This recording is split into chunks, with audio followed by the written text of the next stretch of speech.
My name is Katie, and I have to share my experience during the lockdown, COVID-19, 2019 to 2021. I live in Aldershot, and during the pandemic, it was a time I reflected more the meaning of life in general and what it means to be locked in, and the opposite being walking free in the streets or going anywhere, flying, be it flying or driving. I remember during the lockdown, people had to stay indoors. You could only go out and get food when necessary, or if you could avoid it, you could just have to stay in. We didn't go outside to our places of prayer. We didn't go out to places where we used to have food, probably in a public place, at a restaurant, or going to a pub. I believe it was traumatizing for each one of everyone in the world, because it was not for one country only. I could imagine a world where people don't fly, don't drive, do not meet indoors, and losing a family member during that time, where you couldn't manage to go and see how that family member was buried. To me, it was a time of reflection. I reflected on my life and started to see the value of life itself. When you live in a place where you do not know when you are going to come out alive or no.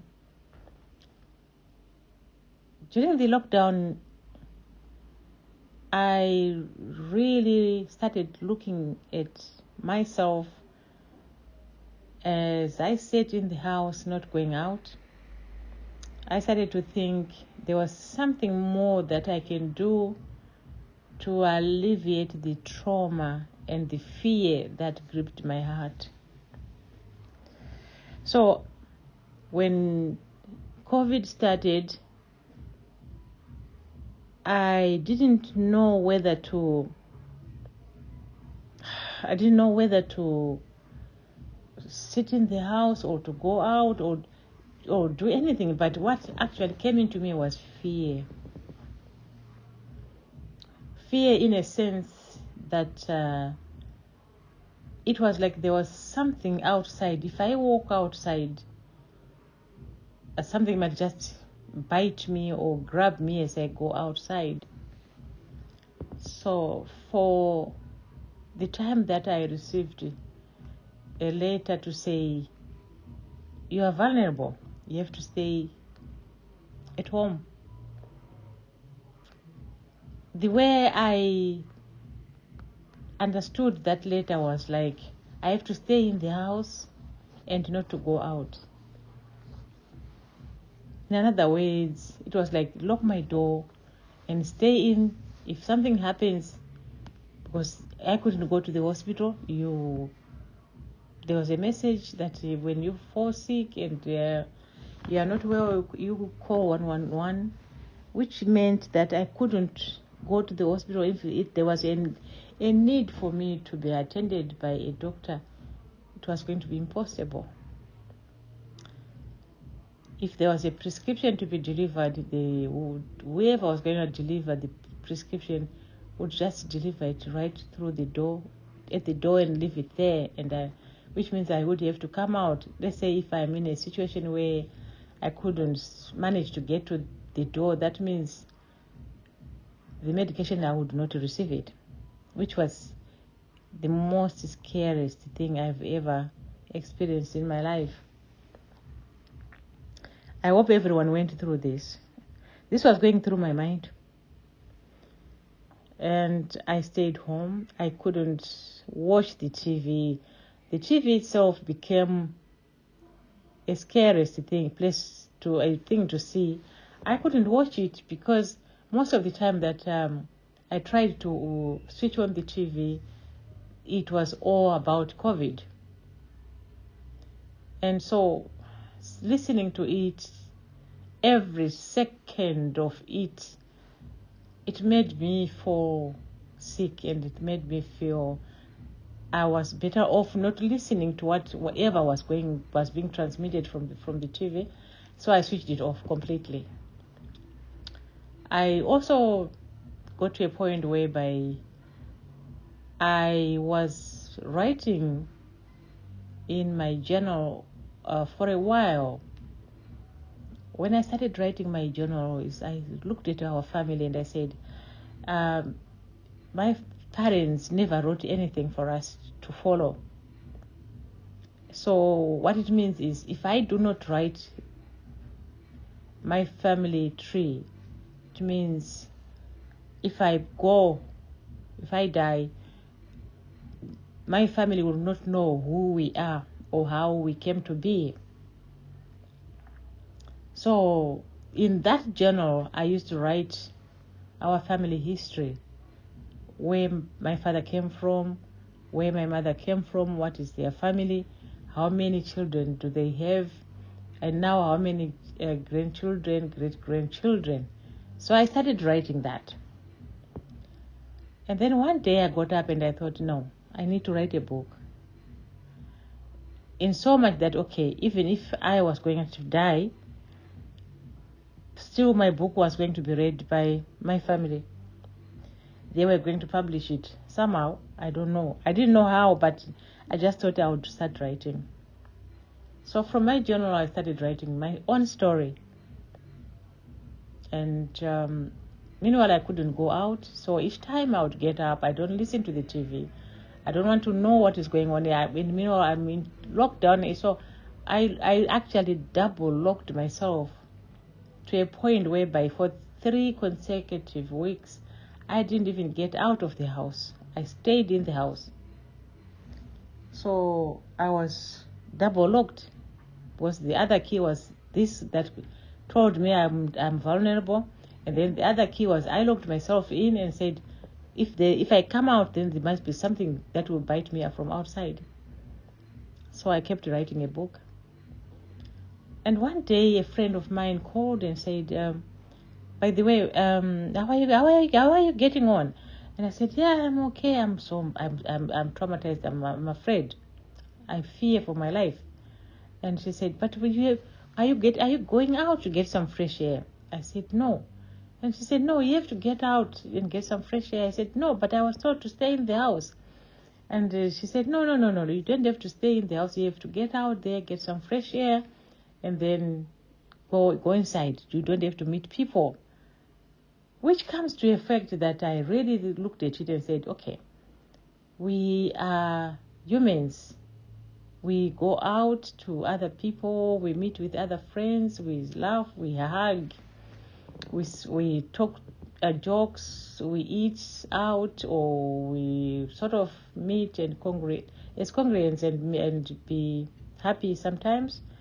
But this was no longer the norm. The norm was to stay at home, which actually brought me to a point of trauma. I didn't see how we were going to come out. In my eyes, it was like it was just going to stay like that. So, being myself, I thought, okay, I'll write. So I continued writing my book.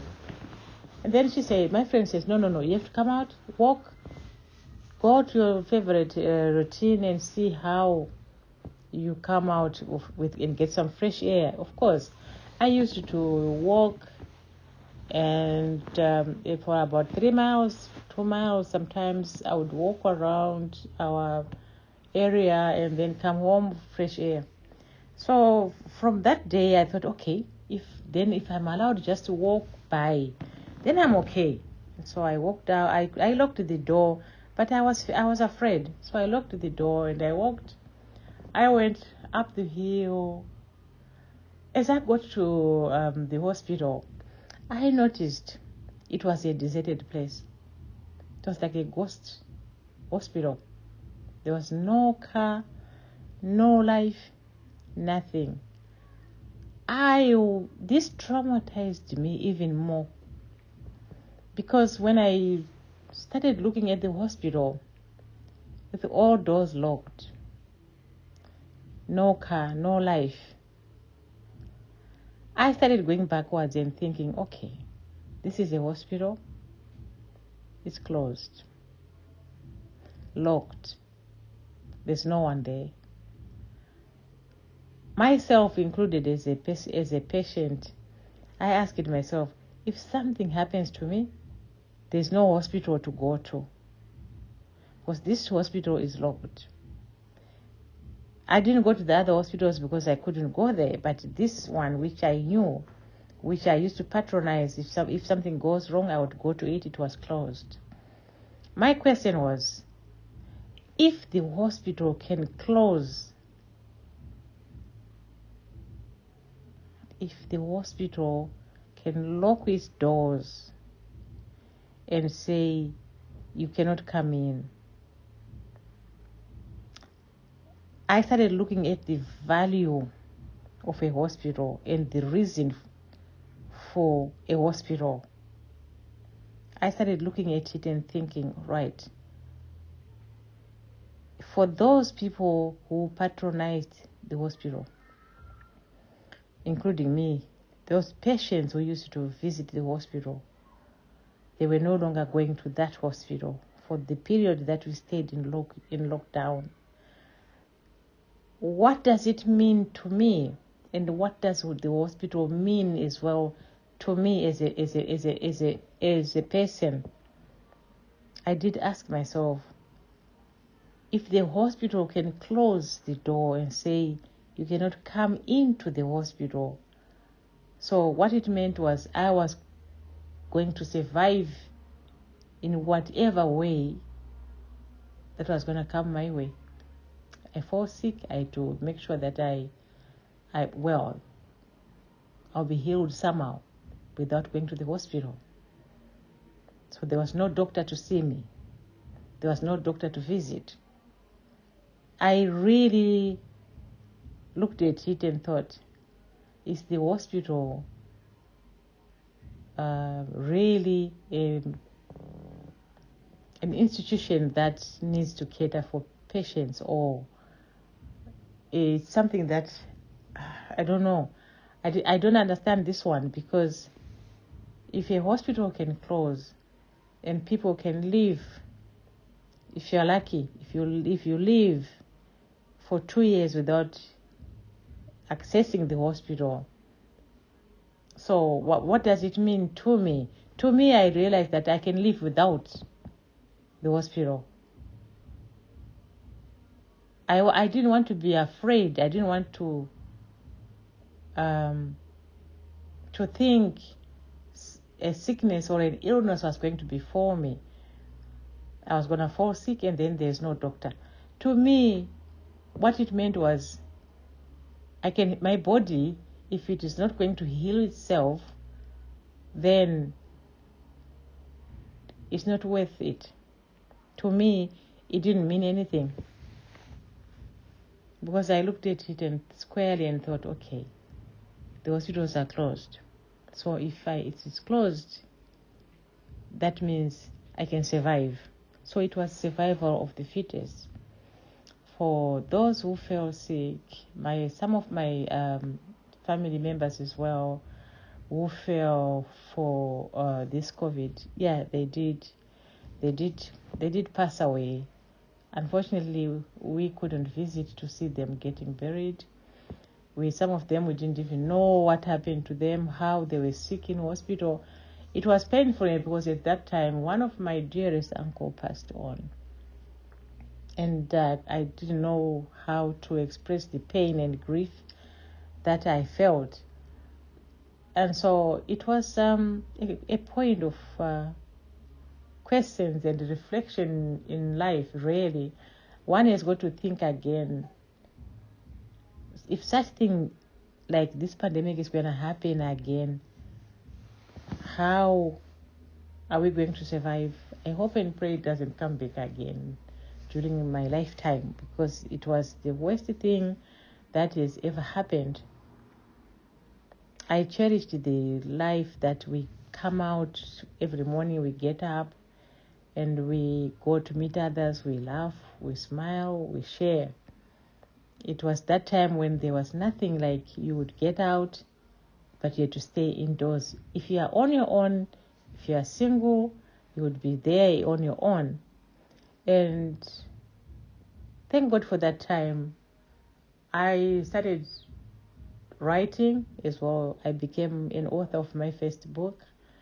And then I also started to do counseling to my community, because it was like people who were married, they had been living a life where they were like strangers in a home.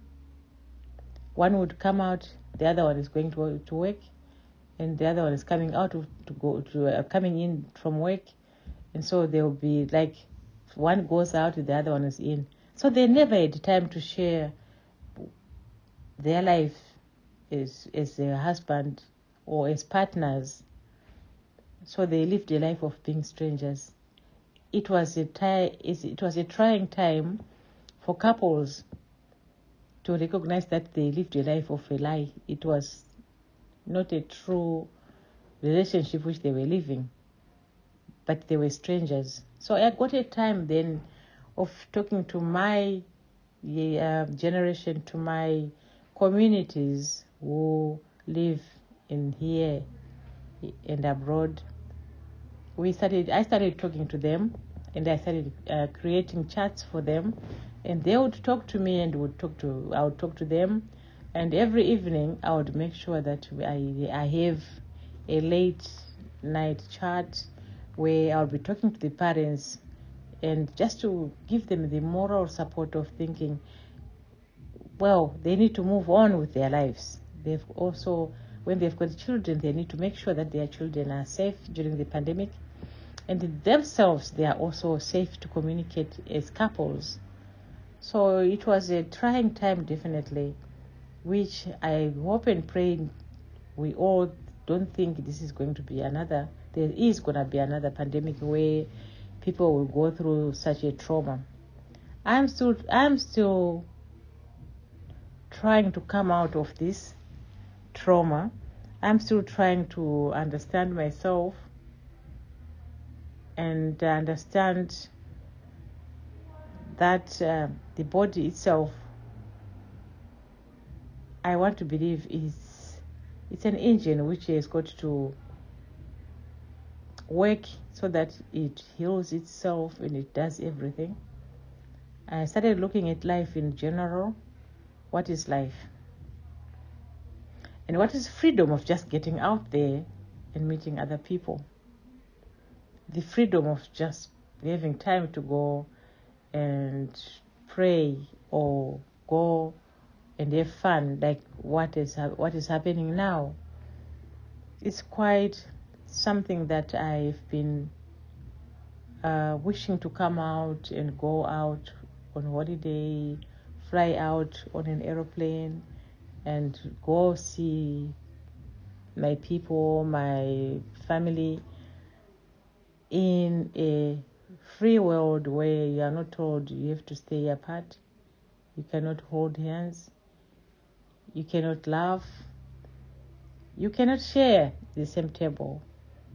It is a hard time, but that was my experience during the lockdown, and I still am trying to reflect on it, and I'm still trying to get to a point where I can watch the TV again like what I used to, because I really, my dreams were really shattered. I never looked at the positive side. Up to now, it's not very clear if I would want to watch the TV or do other things. Yes, I am trying, but I think I was too fearful, I was too traumatized, and I didn't know how we were going to come out. So that was my experience during the COVID, and I hope it will not come back again to haunt us in that manner. And for those couples who are couples, I wish to give them just an advice to say, if you are a couple, learn to live a life where you share true love and you communicate as a couple, so that you do not live in a house where you are both strangers. Let's love one another. Let's learn to check out for each other, just like what happened in the COVID time. Yes, I had friends who came to check. They would see how I was getting on. If I needed food, they would bring the food and leave it by the door. Yeah, it was such an experience, and I would want to really think that it was a trying time. This is Kate.